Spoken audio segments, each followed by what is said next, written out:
Yes, welcome back to the Pluto Inspires, and this is the channel where we talk about money, we talk about mbesha, we talk about some pennies and some dollars. Otongo, I'm telling you, here I'm with one guest, one millionaire in Kenya. Million? 1 millionaire in Kenya who is being in the fashion industry for some time now. And if you talk about fashion industry in this country, people to mention are the likes of Nairobi West Nika. Okay, if you ukikuza ukompare ukuje uweke mtu wa majuu Lil Uzi uweke Nairobi West hapo wanaendana moja kwa moja. Now, you know, kuna wase pale they would want to start a sneaker business in Kenya. Like they need to know how. And maybe before that, I want you to introduce yourself. Who is Nairobi West Nika?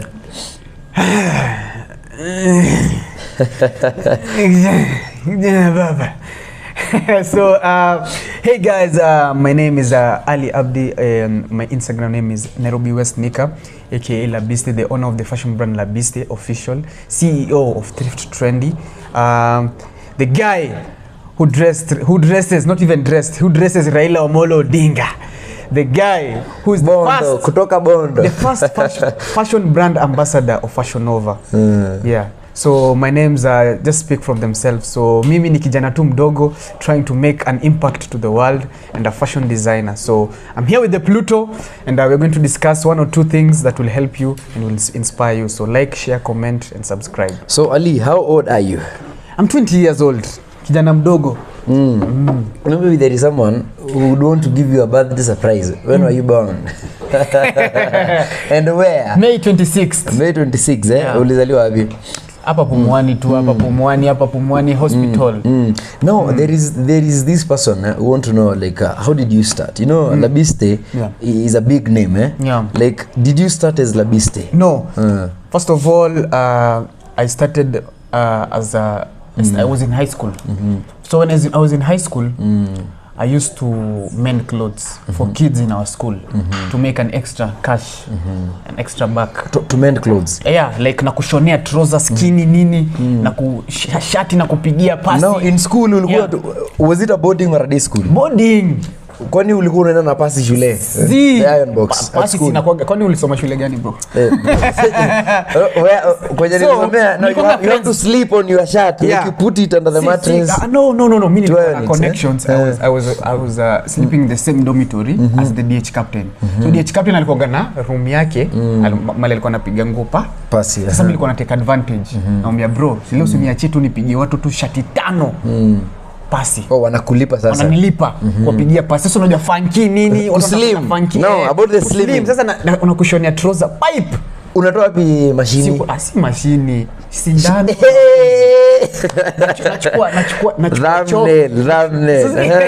Nachukua chalk. Nachukua chalk na ruler. Na mesha mguu yako. I measure the leg. So kwa hiyo chalk nafuata hiyo line mpaka inafika kwa mguu. Unaelewa? It was only like 80 bob kushonea. Ikienda sana wale marich kid unawagonga so. Ukikuja vibaya umelalala. So it's about passion, Passion. So one thing, if you want to start a fashion business, if you have no fashion, stop considering a fashion business, Tumetoka high school, Before now Labiste starting, did you start with Labiste or you worked for other brands? What the transition? The transition between high school and Labiste, So when I was in high school, when nilimaliza high school, I was being pressured in here university na mzazi kuwa sijui daktari, kuwa pilot. Na wewe mwenyewe unataka kuwa doki? Na mimi nilikuwa nataka kuwa pilot. Siwezi kudanganya, lakini kidogo kiende kishuka, sasa mimi ni patient. Lakini so it is from pilot to a fashion designer. Yeah, so mimi nilikuwa nataka kuwa a businessman, entrepreneur. I used to look up to the likes of Jay-Z, Kanye West, these big people. So when nilitoka high school, nilikuwa najulikana sana, I had that name. So it's badala niko na jina na niletee pesa, why should I not bring value to this name? Sure, So nikaanza kuuza vitu online, kicks. I used to be selling kicks hapo hapo event house as a hawker. Sikuwa na shop. Watu wananifukuza kwa maduka zao, wananiambia toka tutaki story yako. But mimi nilikuwa najikaza. So nilikuwa na ile capital ya high school, kumbuka nilikuwa na save hiyo pesa ya kumend clothes. So nikaanza na online IG account. I remember you telling me you had 50,000. 50k. So hiyo 50k nimesave. Nimetoka high school. Fresh in the streets. Sasa niko na jina. Nikamaliza like 3 months. nikisave tu hiyo pesa ya online. Open my first shop. No, in Imenti now. In Imenti sasa. You see? Nakumbuka the one that ilikuwa basement. Yeah, basement. Ndio nime buy viatu kutoka kwa shop before niache unajua siku hizi. Siku hizi ununuangi ndugu yangu umekuwa mkubwa sana. Ni kuingia singiangi town. Like ni ngumu nipote saizi. Unajua that time I was working with Biscuit as an event manager, so I had lazima ningepitia town each and every time. But now ni ngumu niingie capital city for now. So when nilimaliza hiyo ni thrift trendy. So La Biste was inspired by niliona Kenyan culture, fashion culture. We don't support our own. Kama wewe sasa umevaa polo, mbona usivae La Biste? Unaelewa kile nasema? Oh yeah. that culture yeah. Like not our own, our own brands. Buy our own, made in Kenya by Kenyans for Kenyans. I wanted to start. You see, Kenyans have this perception of vitu zimeundwa Kenya ni fake. Like tuseme pombe ya Chrome, hata ilitolewa kwa market. Manze. Because you see Kenyans kibao because it's made in Kenya. And that's the problem we have. We consume hata ukiangalia entertainment we consume a lot of entertainment from Nigerian outside, countries, Nigeria, dancehall, these other countries. And actually for me that's hurting our brand. For me, supporter Rikomundi when he said that there in other countries there is a policy that 75% of the music played must be local and now 25 from other, but now in Kenya it's the other way around. Not really a policy, but that is what happens. So for me, venye Rikomundi anasumua na wasanii, me would support Rikomundi 100% because what he's trying to say is the truth. And now artists are like now truth in denial. You understand? You know, like, the problem is hawakubali. Unajua ukiambia ukweli inakuumanga. Kuna mtu anakuambia ukweli fulani inakuuma. And the problem is the Pluto. The problem is these guys they're not trying to go to the external markets. You know, always niambia tu utabaki hapa Kenya, udhani tutahit Kenya for the rest of your life. Hata YouTube ukiangalia, the more views you get from other countries. Hata Diamond, example ni Diamond. Diamond amefanya collab na watu wangapi? Na yeye ni star. But he still ana push afanye collab na watu wa nje ndio at least apate hizo traffic and views. Another question, bro.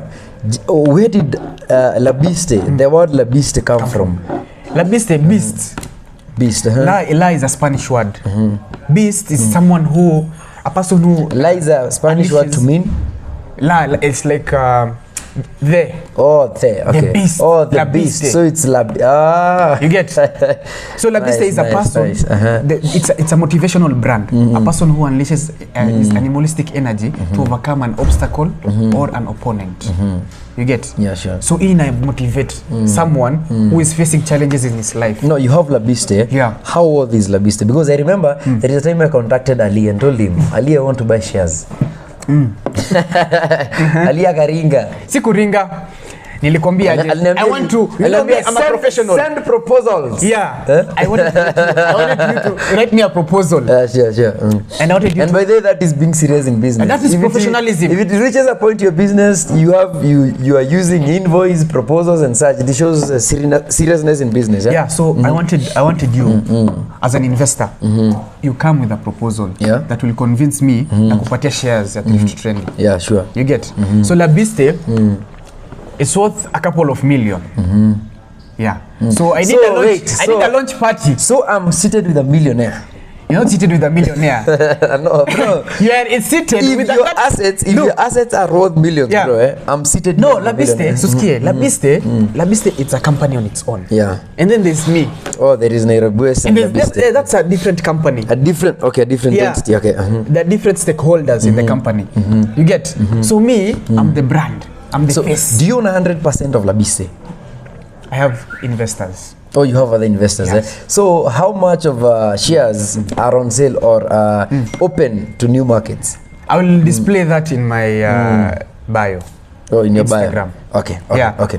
Because siwezi takia niseme hapa mjamaa nipige tu sasa simu anataka kununua alafu tena ni turn down. So tell me one question, who is the biggest superstar or the biggest name that you've dressed?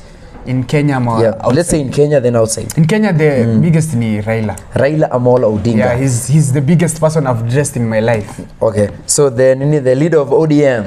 Yeah. The fifth president. Don't say leader. I won't comment about that because I don't want to take sides, the fifth, in politics right now. Yeah, he's the fifth.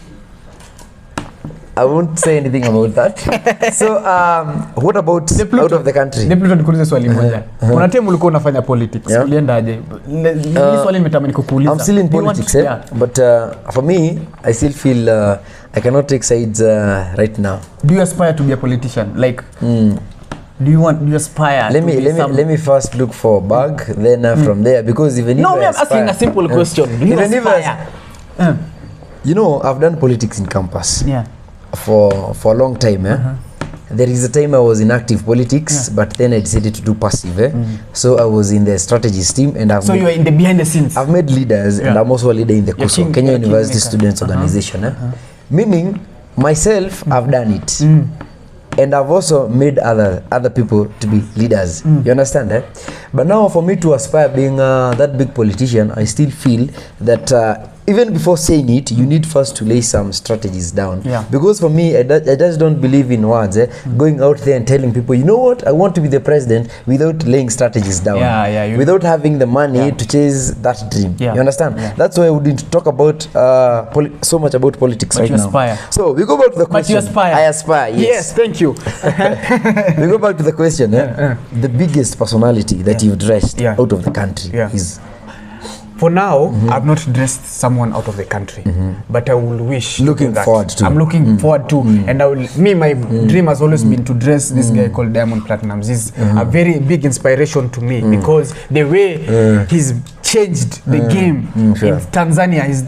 He's a giant. He's the giant. So that's me. I like associating myself with people who have high IQ. So I want you to as we wind up. I want you to tell that person who want to start fashion, that person who has a dream of becoming a fashion designer, who want to start a small business, what do you want to tell him or her? First of all, number one, God. God ndo kila kitu. Number one, believe in God. Number two, be a very consistent guy. Consistency. You can't tell me you want to be a fashion designer and you're doing one thing, like unafanya shule na bado unafanya fashion design. Haiwezi make. You have to choose one.